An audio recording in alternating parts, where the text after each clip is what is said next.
Welcome to taking your virtual presentation from ordinary to extraordinary, and congratulations on your opportunity to present to a virtual audience. Think of all the virtual presentations you've attended within the last year. This shouldn't be too hard, as I'm certain you've attended quite a few of them just like I have. Now, I want to ask you, did you stay 100% focused on each one of them? My guess is probably not. So, what keeps us from being engaged in a virtual presentation? Our cell phone, emails, the world happening outside our window, our pet begging us to throw their toy just one more time, or trying to walk across our keyboard, thinking about our to do list for work and home, and the distractions go on and on. As a virtual presenter, you can see you have a lot of competition going on for your audience's attention. The 10 steps I will be sharing with you today will definitely help in grabbing and holding on to your audience's attention while presenting virtually. These steps can also take your virtual presentation from ordinary to extraordinary. Let's jump right in with step number one. Step number one is identifying the purpose and main message of your presentation. By nailing down the purpose of your presentation, you're building a strong foundation upon which you can build the content you will be sharing with your audience. Not knowing where you want to end with your presentation is like getting into your car to go somewhere and not knowing where that somewhere is. How do you know when you've arrived or have reached your goal if it's not defined? Some questions that help in identifying the purpose or main message of your presentation are: where are you giving this presentation? Is it to inform, to analyze, to persuade, or to inspire? What's in it for your audience to sit through your presentation? It's the infamous WIFM, or what's in it for me to listen, that your audience will be asking themselves. If you aren't constantly tying your presentation into a WIFM for your audience, they're going to be more inclined to give those distractions mentioned earlier their attention instead of you. For example, let's say you were asked to give a virtual presentation on using a thermocouple thermometer. You determine that the purpose and main message of this presentation is to inform the audience on why it is critical to use a thermocouple thermometer when taking food temperatures. What is in it for your audience to listen and be engaged in what you are saying? Well, if you don't use the thermometer correctly, you can get inaccurate temperatures or cause contamination of the food product you are taking the temperature of, which can then lead to foodborne illness. Once you identify the purpose and main message of your presentation, it's time to move into step number two. Step number two is analyzing your audience. Imagine giving your presentation expecting to have a virtual classroom full of experts, and then finding out right before you start presenting that it's a room full of new hires instead. Yikes! An audience full of new hires requires a different type of presentation compared to an audience full of seasoned professionals. Knowing about your audience is important to ensuring your depth of content sharing is appropriate. Some questions that help in analyzing your audience are: how many people do you expect to attend your virtual presentation? For example, at a general session, expect between 600 to 1,000 participants. Breakout sessions can have anywhere from 50 to 300 participants. What knowledge level do you anticipate your audience to already have about your topic? Are they new to the role, experts, or a mix of both? For example, while analyzing the audience for the presentation about using a thermocouple thermometer, you could do research and to see how many of the participants in your audience already use the thermocouple thermometer. It would also be beneficial to find out how long your audience members have been food inspectors. For this example, let's say that you find out that your audience is newer to the role of food inspector. They've been in the role for under 1 year. This information will definitely impact the content included in the thermocouple thermometer presentation. Which, speaking of content, that brings us to step number three. Step number three is listing your presentation content. You've built a solid foundation for your presentation by identifying the purpose, main message, and evaluating your audience. Now it's time to brainstorm all the content you can think of to support the main message. This step is basically an information dump of everything and anything you would like to share with your audience that supports the main message of your presentation and aligns with your audience analysis. Use an outline, bullet points, or any other method that is most comfortable to you. Don't worry about having your content in any particular order at this step. Just get all of your content thoughts written down. Here's an example of content brainstorming for the thermocouple thermometer presentation. Notice how this brainstorming is a bullet point list with a variety of content ideas to support the main message of why it is critical to use a thermocouple thermometer when taking food temperatures. Let's move on to step number 4. Step number 4 is refining your content. Did you know that no one can remember more than 3 main points in a presentation? Life is too busy and too confusing to really focus on much more. Plus, throw in the fact that your audience will be participating virtually, which comes with its own myriad of distractions. An extraordinary presentation focuses on 3 points in the middle of the presentation. Each main point is a unit of thought and supports the presentation main message, which was defined in step number 1. Each of your message points should also have identified subtopics. This will give your presentation a structure and direction. Keep in mind that 3 main points are based on a 20-minute presentation. Adjust according to the length of your presentation and type of presentation. Let's take a look at the brainstorming content for the thermocouple thermometer presentation from step number 3. And let's determine how it can be broken down into 3 main points while keeping in mind the main message of sharing why it is critical to use a thermocouple thermometer when taking food temperatures. Also remember that the audience is newer to the role of food inspector. Focus on the needs of your audience while determining the main points. Since this audience is newer to the role of food inspector, one of the main points shared in the presentation could be what is a thermocouple thermometer? The subtopics of this main point could include different types of thermocouple thermometers and the features of the thermocouple thermometer. 2 additional main points could be how to use the thermometer and thermocouple thermometer accuracy. Once the content for your presentation is outlined, then it's time to move on to step number 5. Step number 5 is creating a powerful introduction. You have about 60 seconds to capture your audience's attention, establish credibility, and orient them to your topic, and also motivate them to listen. Don't leave your introduction to chance or wing it. It's too important. Plan it out and be intentional with your first 60 seconds. Some successful presentation starters are telling a story, sharing a shocking statistic, showing a captivating visual or photograph, asking a question, quoting an influential person, or inciting curiosity in the audience. These presentation starters are successful because they appeal to human emotions such as curiosity, awe, surprise, or fear. One thing to keep in mind is make sure your introduction mirrors the main message of your presentation you established in step number 1. An introduction that has no relevance to your main message will just confuse your audience and result in them losing confidence in your presentation. How many times have you heard a presenter start with a joke or story that has no relevance to the topic they're supposed to be sharing? Or how many times have you attended a presentation where the speaker starts off with the sentence, "Hello, my name is so and so, and I'm here to talk to you about blah, blah, blah." Boring. The audience's high hopes of an engaging presentation immediately go down the drain after this type of introduction. Let's look at our thermocouple thermometer presentation. Is there a captivating story that could be shared in the introduction that quickly grabs the attention of the audience and gets their buy-in to listen?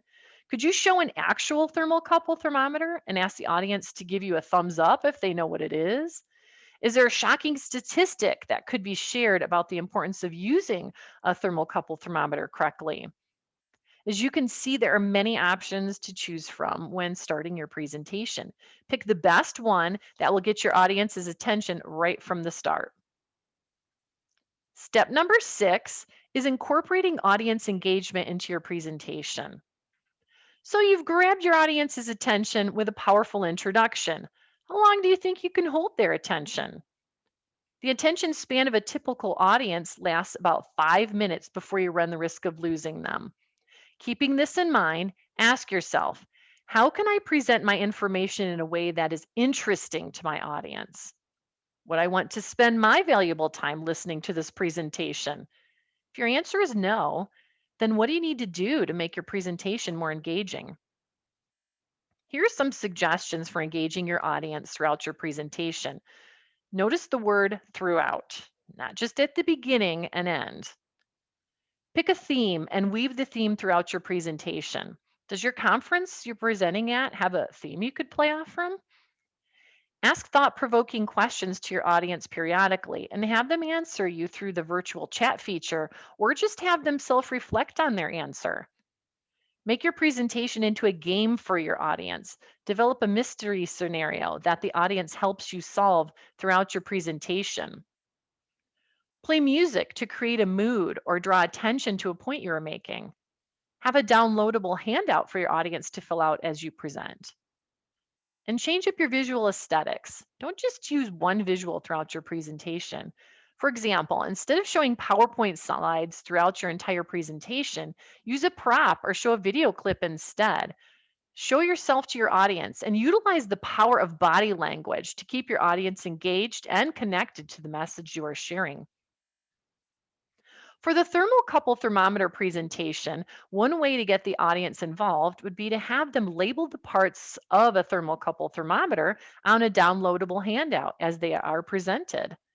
Then questions could be asked throughout the chat or polling tool periodically during the presentation to check for audience retention of information presented.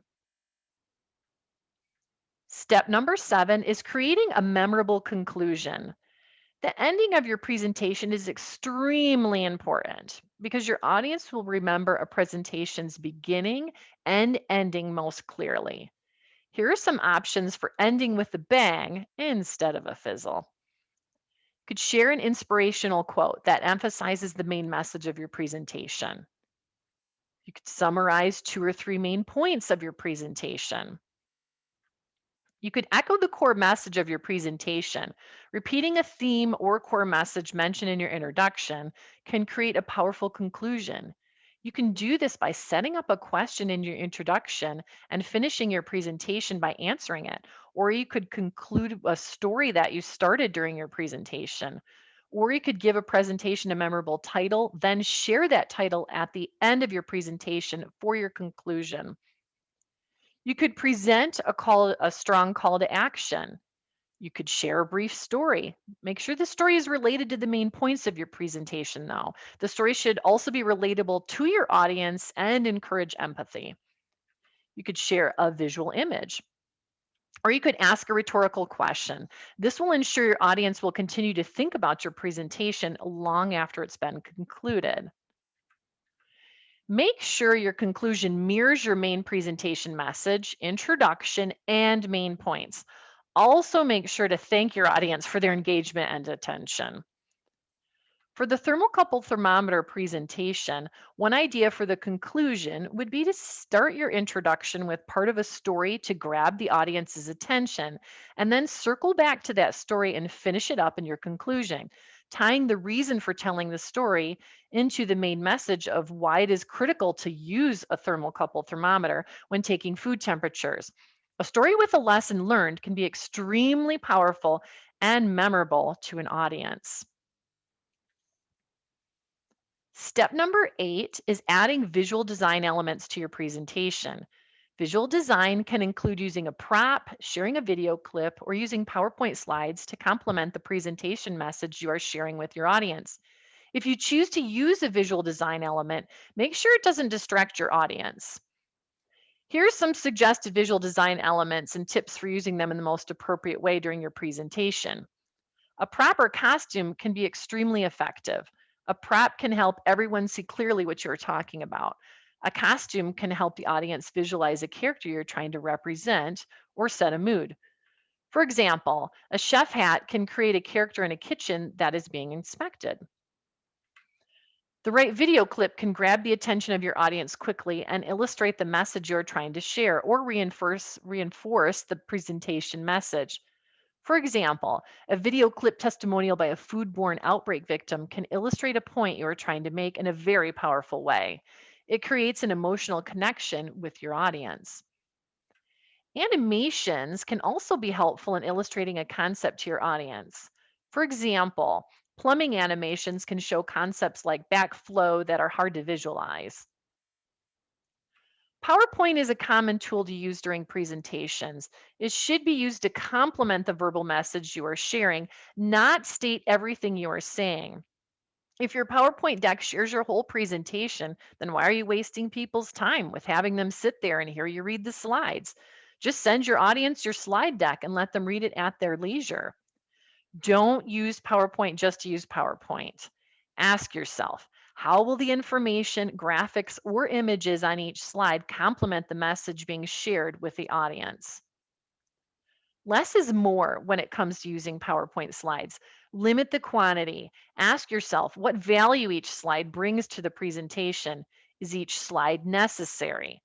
For example, can lines and lines of text on a slide be put into a handout and provided to your audience instead of being shown on a PowerPoint slide?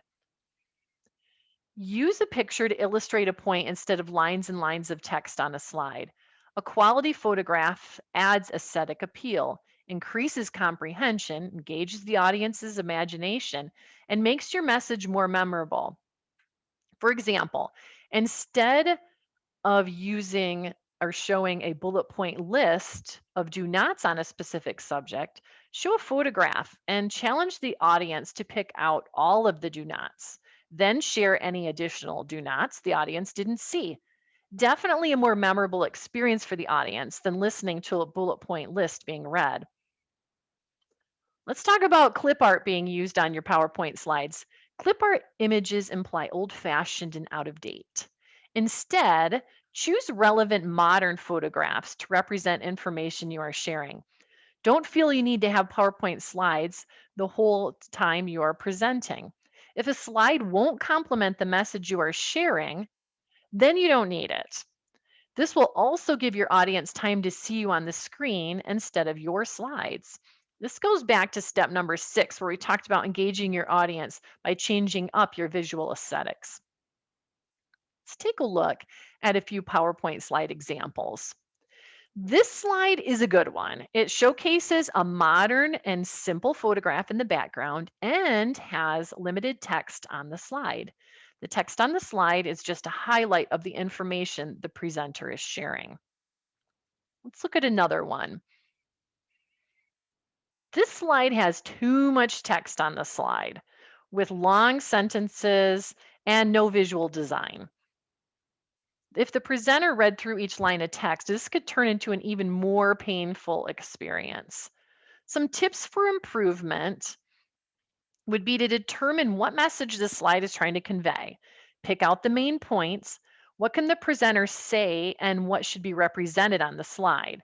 How can this slide be more visually interesting? Let's look at a third example. This slide shows an alternative to using bullet points for sharing information and is visually interesting. Now that we have our visual elements all in order, let's move on to step number 9. Step number 9 is timing out your presentation. Timing out your presentation is one of those final steps that is absolutely critical to ensuring an extraordinary presentation.